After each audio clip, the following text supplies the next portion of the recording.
बहुत लोग कहते हैं कि कृष्ण मेरी सुनते नहीं हैं। मैं बहुत पूजा पाठ करती हूँ, बहुत विश्वास रखती हूँ, लेकिन कृष्ण मेरी सुनते नहीं हैं। मेरे आराध्य हैं पर मेरी सुनते नहीं हैं। मैं उन लोगों से कहती हूँ, अगर आपका विश्वास प्रगाढ़ होता, वो आपके आराध्य होते, तो आपके मन में ये प्रश्न ही नहीं आता कि वो मेरी सुनते नहीं हैं। हमेशा स्वार्थ से ही उन्हें याद करोगी क्या? कभी जाकर पूछा है कृष्ण से कि आप कैसे हैं? कभी पूछा है आपने? कभी मंदिर में जाकर ये बात की है आपने उनसे? जब भी उनके सामने जाते हैं बस अपनी ही बातें कहना शुरू कर देते हैं। कभी उनसे जानना चाहा है आपने? आपका विश्वास कमज़ोर है, इसलिए ये प्रश्न उठते हैं। आज जो प्रसंग मैं आपको सुनाने जा रही हूँ उसे आंखें बंद करके सुनिएगा और समझिएगा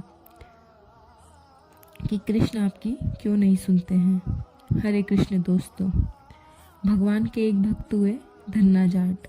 बताते हैं कि धन्ना जाट छोटे से थे। उनके परिवार में संतों का आना जाना लगा रहता था। परिवार धार्मिक प्रवृत्ति का था। एक बार धन्ना जाट के घर में कुछ संत आए तो कुछ दिन उन्हीं के घर पर रुक गए। तो धन्ना जाट ने देखा कि वो संत जो है शालिग्राम साथ लेकर आए थे। शालिग्राम के रूप में भगवान की सेवा करते थे, ठाकुर जी की सेवा करते थे। तो धन्ना जाट बच्चे थे, ये सब देख रहे थे कि सेवा कैसे की जाती है, शालिग्राम जी को कैसे रखा जाता है, कैसे उनकी पूजा आराधना की जाती है, पंचामृत से स्नान कैसे करवाया जाता है। धन्ना जाट को ये सब कुछ बहुत अच्छा लग रहा था कि किस तरह शालिग्राम जी को स्नान करवाया जाता है, किस तरह से उनकी आराधना की जाती है, कीर्तन किया जाता है। धन्ना जाट वहीं संतों के पास बैठे रहते, उनकी बातें सुनते रहते। संतों को वापस जाना था। संत तो भ्रमण पर रहते हैं, कहीं भी आते जाते रहते हैं, उनका कोई ठौर ठिकाना तो होता नहीं है। पूरा ब्रह्मांड ही संतों का है, तो उन्हें जब जाना था तो धन्ना को ये पता लगा कि संत प्रस्थान कर रहे हैं। तो धन्ना रोने लगे, बोलने लगे कि आप भले ही जाइए, लेकिन ठाकुर जी को यहीं छोड़ जाइए। मुझे तो उन्हीं के साथ रहना है, मुझे वो बहुत अच्छे लगते हैं। अब संत उसे कैसे समझाए कि धन्ना ये प्रभु हैं, इनके बिना हमारा क्या है। तो संतों ने कहा कि ठीक है, हम कल सुबह जाएंगे, तुम्हारी इच्छा पूरी हो जाएगी। तो संतों ने रात्रि में सिंहासन पर एक पत्थर का टुकड़ा लाकर रख दिया जो शालिग्राम से थोड़ा सा बड़ा था, और उसे सजाकर, इत्र लगाकर, तिलक लगाकर बिल्कुल ऐसे ही रख दिया जैसे वो शालिग्राम की पूजा करते थे, जैसे उनकी आराधना करते थे। सुबह धन्ना उठते ही पूछा कि संत कहाँ हैं। पता लगा कि संत यही है। धन्ना भागकर उनके पास गए, देखा कि सिंहासन पर शालिग्राम रखे हुए हैं, लेकिन असल में तो सिंहासन पर पत्थर का टुकड़ा रखा हुआ था, जिसको संतों ने छूट में ही शालिग्राम बनाया था, तिलक लगाया था। और असली शालिग्राम उस मिट्टी के ढेले के नीचे सिंहासन के बिना ही रखे हुए थे। तो संतों ने धन्ना से पूछा, धन्ना बताओ कौन सा शालिग्राम चाहिए, वो जो सिंहासन पर बैठे हुए हैं बड़े वाले, या जो वो नीचे बैठे हुए हैं छोटे वाले। धन्ना तो बच्चा था, बच्चे के मन को संत अच्छे से जानते थे कि ये तो बड़ा ही मांगेगा। धन्ना ने वही कहा, मुझे वो दो जो सिंहासन पर बैठे हुए हैं, जो बड़े हैं, मुझे वही चाहिए। तो संतों ने उस पत्थर के टुकड़े को धन्ना को सौंप दिया और कहा कि अच्छे से पूजा पाठ करना, अच्छे से इनकी आराधना करना जैसे हम करते हैं, अच्छे से इनका ध्यान रखना। धन्ना बहुत खुश हुआ। धन्ना ने बहुत धन्यवाद किया, उनके चरण स्पर्श किए, बहुत खुश हुआ कि मेरे ठाकुर मेरे पास आ गए हैं। संत असली शालिग्राम को लेकर चले गए। अब धन्ना रोज वैसे ही नित्य रूप से जैसे संत किया करते थे, वैसे ही सुबह जल्दी उठता, उस पत्थर के ढेले को सजाता, तिलक लगाता, इत्र से नहलाता, माँ से दूध मांग कर लाता, दूध से स्नान करवाता, जल से स्नान करवाता और पूजा आराधना करता और कीर्तन करता। समय बीतता जा रहा था। धन्ना को पता लगा कि संत पड़ोस में कहीं और आए हैं। धन्ना भागकर उन संतों के पास गया, संतों को जाकर बताया, जो आपने शालिग्राम दिए थे, मैं उनकी सेवा करता हूँ, नित्य सेवा करता हूँ, कीर्तन करता हूँ, पूजा करता हूँ, तो संतों को लगा कि बच्चा है, आज तक सेवा कर रहा है, छोटा बच्चा है, चलो इसे दूसरी बात बताते हैं। तो संतों ने पूछा कि अच्छा धन्ना, भोग लगाते हो? तो धन्ना ने कहा भोग तो नहीं लगाता। तो संतों ने कहा भोग तो लगाया करो, तुम्हें भी तो भूख लगती है, तो भगवान को भी तो भूख लगती है, तो भोग कौन लगाएगा? भोग को लगाया करो, और भोग लगाओ तो पर्दा कर दिया करो, भगवान भोजन ग्रहण करेंगे। तो धन्ना ने कहा ठीक है, मैं भगवान को भोग भी लगाऊंगा। धन्ना का सरल स्वभाव, बच्चे जैसा मन। वो धन्ना जो पत्थर के टुकड़े को भगवान मान चुका था, अपना ठाकुर मान चुका था। जब तिलक नहीं होता था तो मिट्टी के ढेले को रगड़कर उस पर लाल रंग से तिलक लगा दिया करता था। इतना प्यार करने वाला, इतना सरल, अपनी माँ के पास गया और कहा माँ मुझे भगवान को भोग लगाना है, मुझे मेरे ठाकुर जी को भोग लगाना है। और भोजन लेकर आया, भोजन लाकर भगवान के सामने रखा। और संतों की बात याद आई कि पर्दा करना है, और पर्दा कर दिया और पर्दे के बाहर बैठ गया। बच्चा था, इंतज़ार करने लगा, भगवान भोजन करेंगे उसके बाद पर्दा हटाऊंगा। थोड़ी देर बाद झाँक कर अंदर देखा, भोजन तो वैसे के वैसे ही रखा हुआ था। फिर बाहर बैठा रहा, फिर सोचने लगा कि थोड़ी देर में खा लेंगे। फिर झाँक कर अंदर देखा, लेकिन फिर भी भगवान ने भोजन नहीं किया। फिर बाहर बैठा रहा, उसे लगा कि मैं बार बार झाँक कर देख रहा हूँ, इसलिए भगवान नहीं आ रहे, तो मैं यहीं पर बैठा रहता हूँ। काफ़ी देर बैठा रहा, लेकिन भोजन तो ज्यों का त्यों ही रखा हुआ था। अब धन्ना बहुत परेशान हुआ, दुखी हुआ, रोने लगा। भगवान से बोला आपने भोजन नहीं किया तो मैं भी भोजन नहीं करूँगा। ये जिद पकड़कर वहाँ पर बैठ गया। समय बीतने लगा, पूरा दिन बीत गया, रात्रि बीत गई। रोता रहा, भगवान को बुलाता रहा और कहता रहा आप भोजन नहीं करोगे तो मैं भी भोजन नहीं करूँगा। फिर झाँक कर देखा, और क्या देखता है, पर्दे के पीछे मोर पंखधारी बाके बिहारी नन्हे से ठाकुर जी, हमारे ठाकुर जी भोग लगा रहे हैं, भोजन कर रहे हैं।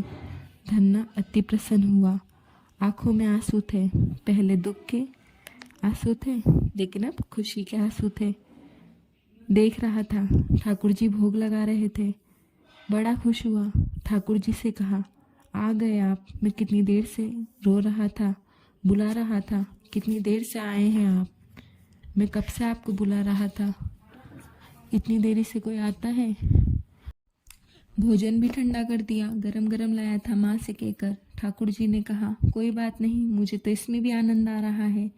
ठाकुर जी तो कण कण में विद्यमान हैं। वो शालिग्राम असली के नहीं थे, लेकिन ठाकुर जी तो हर जगह हैं, कण कण में हैं, हम सबके साथ हैं, हम सबके पास हैं। धन्ना सामने ठाकुर जी को देख रहा था। अब यह रोज की प्रक्रिया हो गई थी।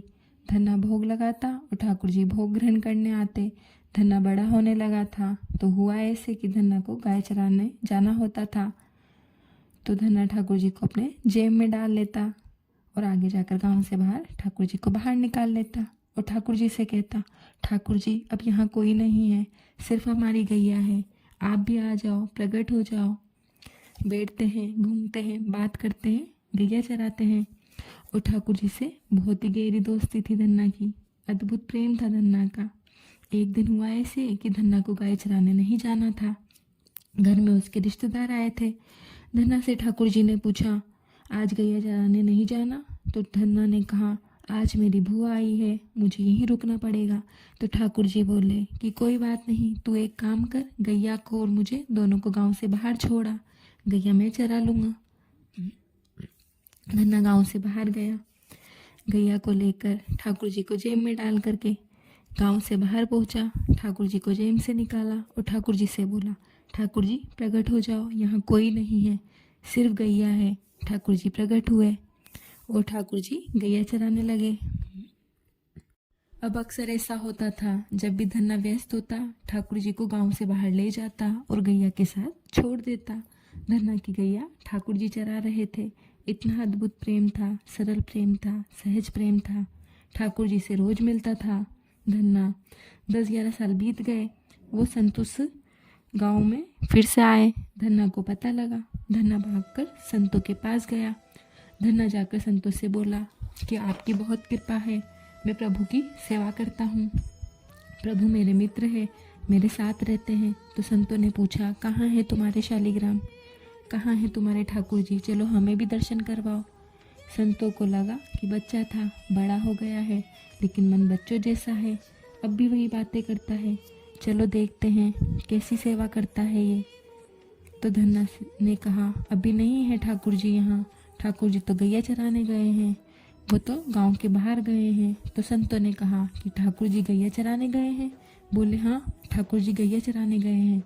संतों को लगा कि ये तो अब भी बच्चा ही है, जैसा बचपन में था आज भी वैसा ही है। संतों ने कहा कि अच्छा गैया चराने गए हैं? कहा, हाँ गैया चराने गए हैं मेरे ठाकुर जी, आपको विश्वास नहीं हो रहा, चलो मिलवा देता हूँ मेरे ठाकुर जी से। अब संतों के मन में भाव आया कि ठाकुर जी तो कहीं भी आ सकते हैं, हो सकता है ये सच कह रहा हो। तो धन्ना ने कहा कि चलो मेरे साथ चलो, ठाकुर जी से मिलवाता हूँ। और संतों के साथ गांव से बाहर जाने लगा। सामने से गैयों का झुंड आ रहा था, बहुत सारी गैया, और धन्ना देखकर खुश हो रहा था, जोर जोर से चिल्लाने लगा, ये आ गए मेरे ठाकुर जी, देखो वो आ गए मेरे ठाकुर जी, वो देखो मेरे ठाकुर जी, मेरे ठाकुर जी आ रहे हैं, देखो वो रहे मेरे कृष्ण कन्हैया। और संत कह रहे थे, कहाँ है कृष्ण कन्हैया, कहाँ है ठाकुर जी? धन्ना पागल हो गए हो क्या? कहाँ है ठाकुर जी, हमें तो नहीं दिख रहे हैं। धन्ना बोला, वो देखिए ना, वो रहे मेरे ठाकुर जी, मोर पंखधारी, मोटी मोटी आंखें हैं उनकी, गले में बैजंती माला, हाथ में बांसुरी, पीताम्बरी पहने हुए, देखो ना घुंघराले बालों वाले मेरे ठाकुर जी कितने सुंदर लग रहे हैं, और गैया चरा कर आ रहे हैं, इसलिए चेहरे पर धूल लगी है, बहुत सारे पसीने से लथपथ हैं मेरे ठाकुर जी, बहुत सुंदर लग रहे हैं, वो देखो ना आ तो रहे हैं सामने से। संत बोले, ये कैसी बातें कर रहा है, भगवान का ऐसा वर्णन तो भागवत में है, तुझे कैसे पता, तूने कहाँ से सुना? धन्ना बोला, मैंने कहीं से सुना नहीं, मैं तो सामने देख रहा हूँ, वो देखो ना मेरे ठाकुर जी आ तो रहे हैं। संत बोले, कैसी बात कर रहे हो? तो धन्ना ने कहा, आपको दिखाई नहीं दे रहे मेरे ठाकुर जी, वो देखो ना मोर पंखधारी, मुकुटधारी मेरे कृष्ण कन्हैया, वो सामने से आ तो रहे हैं गैयों के बीच में। धन्ना बहुत खुश था जब ये सब बता रहा था। संत भी धन्ना को देखकर समझ रहे थे कि उसे ठाकुर जी दिखाई दे रहे हैं, ठाकुर जी सामने ही हैं। संतों ने जिंदगी भर तपस्या की थी, लेकिन ठाकुर जी दिखाई नहीं दिए, क्योंकि उतनी सरलता, उतनी सहजता किसी के अंदर होती नहीं है जितनी धन्ना के अंदर थी। उतना प्रेम करना ठाकुर से कोई आम बात नहीं है। जब आप सरल हो जाते हो, सहज हो जाते हो, तो आपके मन में कोई प्रश्न ही नहीं होता कि कब क्या होगा, कैसे होगा, कौन करेगा। इस बात की चिंता, उस बात की चिंता, ये दुख वो दुख, ये निराशा वो निराशा, ये संकट वो संकट, ये सब प्रश्न दिमाग से हट जाते हैं जब ठाकुर जी साथ होते हैं और आपका विश्वास प्रगाढ़ होता है। तो अनंत ब्रह्मांड में किसी चीज़ की चिंता नहीं होती है, कोई दुख नहीं होता है, कोई डर नहीं होता है, कोई भय नहीं होता है। मंदिरों में जाते हो ना, भगवान के सामने खड़े होते हो, हमेशा अपनी बात कहते हो प्रभु से कि प्रभु ऐसा करना, प्रभु वैसा करना, प्रभु ये करना, प्रभु वो करना। जा कर के कभी पूछते हो, कैसे हो मेरे कन्हैया, कैसे हो मेरे ठाकुर जी, आपने भोजन किया, आप कैसे हैं, आज आप बहुत सुंदर लग रहे हैं। कभी करते हो ऐसे मन की बात? ये मन की बातें तभी होगी जब आप सरल होंगे, सहज होंगे, जब आपका विश्वास होगा कि ठाकुर जी आपके सामने हैं। धन्ना का विश्वास था, इसलिए ठाकुर जी सामने दिखाई दे रहे थे। जब आपका विश्वास मजबूत होगा तो ठाकुर जी आपको भी ऐसे ही दिखाई देंगे, आप भी वैसे ही खुश हो जाएंगे जैसे धन्ना खुश हो गया था। असली खुशी पाना चाहते हो, ईश्वर के प्रति अपने विश्वास को प्रगाढ़ करो।